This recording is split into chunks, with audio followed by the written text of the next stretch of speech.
How's it going, guys and girls? This is Ketchup and Mustard here once again, and we're going to be kicking off a new series of videos that we haven't really done in the past. You know us as Mortal Kombat guys, and as you might expect, we're super stoked for Mortal Kombat X to come out, and as and when new information is revealed about stages or characters or whatever, we're going to go straight in and do like an analysis of that, based on our sort of experience as competitive Mortal Kombat players in the past.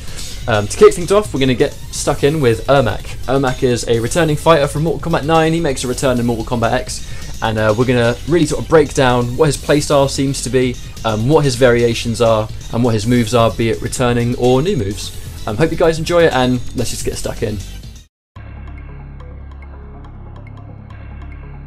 Before we get started here, I really want to sort of emphasise something that was said on the Netherrealm stream, in that a lot of the moves here and their properties are subject to change until the game comes out. So just because things are the way they are in these videos doesn't mean they're going to stay that way when the game actually launches, so please take that into account when we go over these attacks. That's pretty much all I want to say on that. We're going to go straight into Ermac's universal moves. To get started, one of the returning moves that Ermac has is his teleport attack.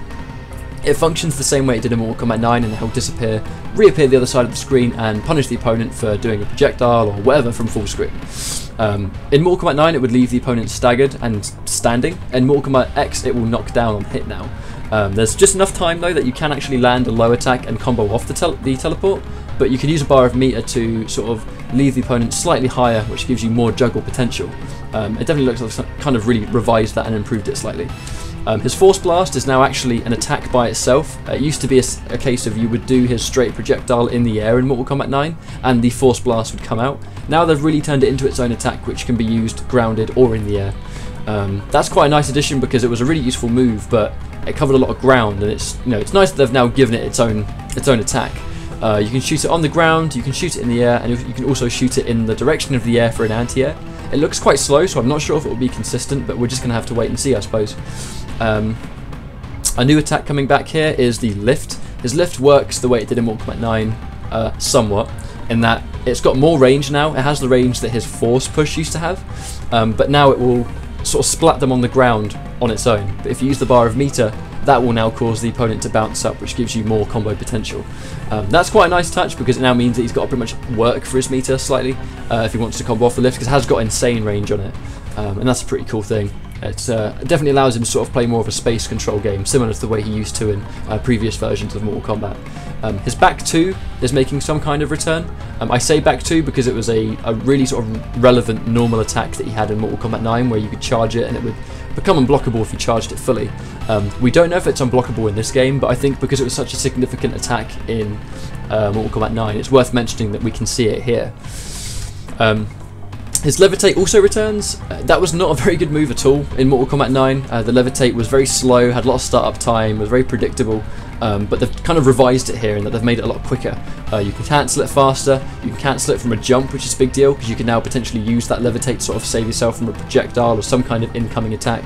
You can now sort of levitate to avoid that to an extent. And it's just much quicker. The startup time is much faster as well, so I think that would be quite a useful thing to see if anyone can kind of flesh that out, because it's definitely more viable here than it was in Mortal Kombat 9 from the looks of things. Other than that, his X-Ray is his only other sort of universal attack. It functions as you'd expect in that it's got decent range on it, it's got full armor on it, it does good damage for a single attack, and it leaves you kind of at jump distance. Pretty much your sort of usual Mortal Kombat X-Ray. It looks really cool, it sounds really cool. That's pretty much all there is when it comes to his X-Ray. We're going to get stuck into his first variation, which is the Master of Souls. Master of Souls is the first variation that we saw when Ermac was revealed on the stream. This seems to give him access to a projectile, which is good, considering his Force Blast is now a short-range burst attack. The fact that this gives him a projectile back means that this variation might be a little bit more reminiscent to the way he was in Mortal Kombat 9. You can see these 3 green orbs floating around him. When he's got one of these stocked, he can shoot a projectile at the cost of one of them, and it will then regenerate again over time. When he's got all 3 orbs available, the first one you shoot that hits an opponent will actually stun them in place. And the interesting thing about this is apparently, no matter what point you hit the opponent with this, whether it's in the air, whether it's on the floor, whatever, it will always leave the opponent stunned and standing. So you could effectively do a big combo and do a lot of damage, and then leave the opponent standing up at the end of it, and then follow up with a low or an overhead or whatever it is that you've got. So you can effectively get a nice sort of mix-up game going from any stun.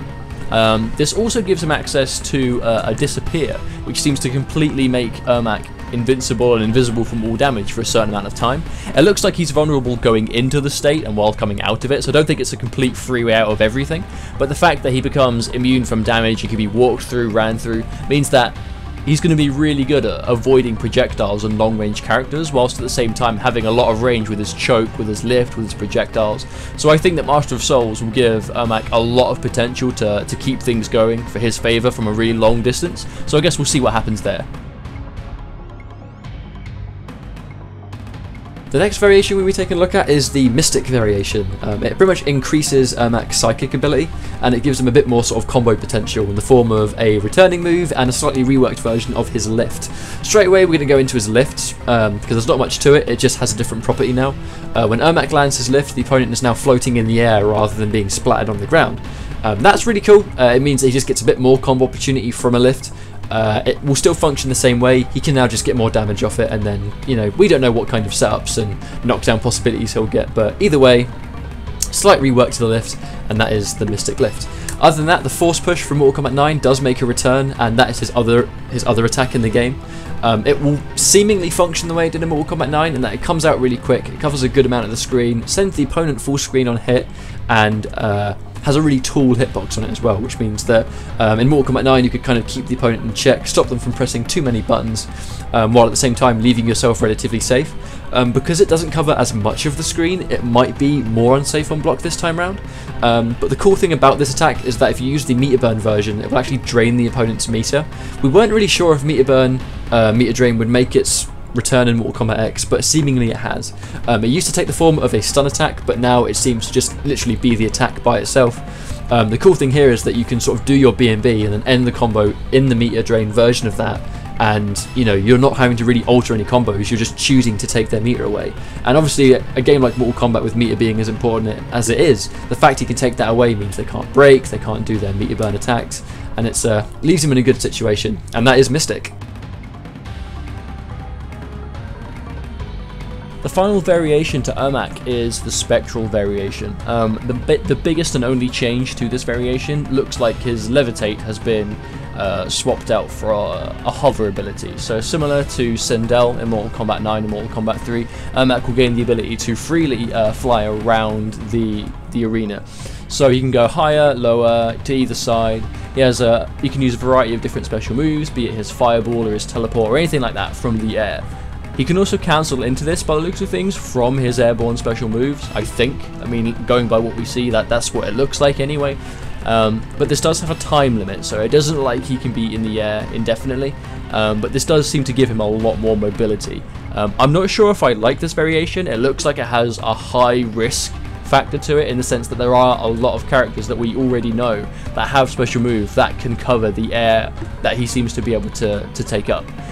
Be it Ermac Mirror Match, he could in theory just choke himself out of the air. Kotal Khan's axe throw looks like it will catch him out of the air. I mean, it looks like it could be very, very risky and incredibly matchup dependent, but as I said before, this is all speculation. We don't know how it's going to go, but to me Spectral looks like it could be incredibly risky, and especially in comparison to Master of Souls or Mystic. Now we've sort of talked about the three variations quite in depth, I would have to say that I think the Mystic variation would probably be the best one to start with. I think his meter burn choke draining meter is going to be absolutely huge in this game, because if Mortal Kombat 9 is anything to go by, there will be characters that will live and die by their meter, because if they haven't got meter, they can't use moves, they can't get in, they have to save their break, they have to rethink everything they spend if they know that you can take it away. Because if your standard lift gives the juggle potential that it looks like it does, and you can get a nice amount of damage from it, Ermac won't need to use his meter to get damage. He will exclusively be able to use it to drain meter, which I think is going to be a really, really big deal in this game. I think contrary to what Mustard has said, I really like the look of Master of Souls out of all three variations. I think Ermac players from Mortal Kombat 9 will feel right at home playing the Master of Souls variation, because a lot of his kit kind of remains there. I really don't know how often you'll probably land a full screen stun ball, because I know you can combo off that stun ball and kind of pop them up so you can get like a full screen hit confirm, but I think the chances of an opponent getting hit by that is quite small. That being said, the fact he will then have a stun whenever his soul was a level 3, that's a pretty big deal, because it means he can just sort of get, you know, good juggle potential, but at the same time he has that additional fireball if he needs it. The ability to sort of be really dry, be really patient, play that space control game that Ermac could play in Mortal Kombat 9 means that people that played Mortal Kombat 9 will then feel at home playing Ermac in MKX. I think that's going to be a pretty big thing for at least getting started with the character and then experimenting with further variations from there. So hopefully now you guys have a bit more of an insight as to what Ermac's going to be able to bring to the table in Mortal Kombat X. As we've said right at the start, this is all speculation, none of this is official, this is just our personal opinions on what we think Ermac's going to be able to bring to the table in Mortal Kombat X, based on what we saw on the stream, on the YouTube, and on all the general coverage really of the character. So if you like the video, make sure to give it a like, give us a subscribe, because we are going to be doing more videos like this as the characters get revealed and as the stages come out and all that sort of good stuff. So hopefully you guys like the video, let us know what variation you guys are going to look to start with, let us know what you think of the character in the comments, and yeah, hopefully see you guys next time. Peace out.